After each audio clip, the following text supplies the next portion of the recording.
this too.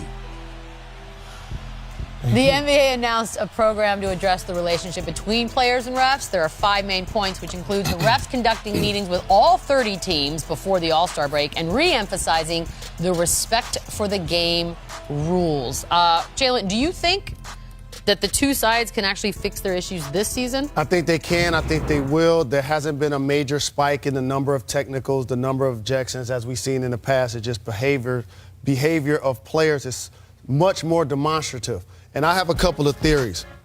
One, the NBA has created so many stars that each player feels like they should get star and superstar treatment.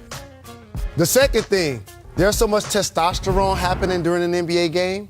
You need to take it out on somebody. We used to yell at each other. They don't yell at each other. That's a great point. They yell at the officials. It's a great point. That's great. And I agree with you. I think that it's going to work. Just to be able to bring the attention to it, bring both sides together and say, listen, what do we have to do here? I like that y'all have my guy Sheed on there a couple times. Sheed! One of my favorites of all time. It wouldn't work with Sheed, that's for dang sure.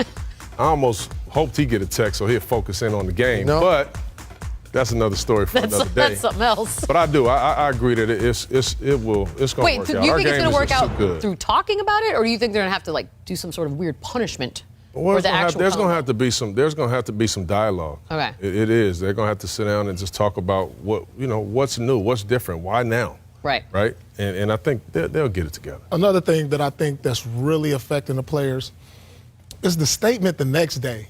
When they come out with this statement like, oh, this should have been a foul that wasn't called the night before. You don't like the review? The review, yeah. Because like me as a player the last couple of years, when I seen the review and I heard about it, I was like, that cost us a game. So now I'm angry and I'm like, man, these refs, what's going on? You don't even want to see that as a player. You're like, I knew I didn't foul him, but it cost us the game. And now it's confirmed. Yeah. That I think that angers the players more, angers the player attitude towards the ref a little bit more. And so I think they should get rid of that memo the next day about the mistakes or the corrections. Because if you lose an argument knowing you were right and then you're confirmed that you actually won the argument and you knew the whole time, I would imagine that's more frustrating than leaving it. But this dialogue that's going to take place is why Adam Silver is doing a terrific job with the league, understanding that he needs to fix this and fix it fast. And their NBA Cares program is amazing, does so many great things in the States and internationally. But I wish fine money and tech money that occurred by a certain team stays in that community. Absolutely. Then at the end of the year, that team shows up multiple places with a big check and give it back to the neighborhood. I was rooting for you guys to win the championship, but also would have been rooting for you guys to get those technicals like Rashid, Ben, you and Rip were getting. And imagine if y'all could have presented that to the neighborhood. Well, guess what? We were in the top. It was 5 of us in the top 7. There we go. There we go.